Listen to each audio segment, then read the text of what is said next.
Salamat sa Ginoo. Niini nga kay gayunan atong pahimuslan. Usahan nato mga igsuon ang bagong butang nga ipaambit sa Ginoo karon nga kagabion. Amen. So doon na lang ko imubo nga panahon sa pagpaambit may tungod sa pulong sa pagkamatarong. Dili mga igsuon, mga kamatuoran ni nga gipadayag sa Biblia, kun hain man dadon ang tao ug mamatay, labi na kitang mga magtutuo.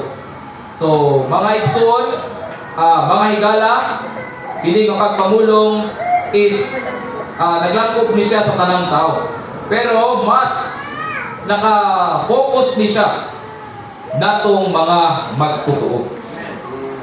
Mga igsoon, mga higala, ang atong pagpangalagad karon nga kapanahunan wala na ibase sa atong kaluwasan. Ang atong kaluwasan nadawat na nato mo nang sahin 12:05 dunay pagpadayon. Naluwas naman ta.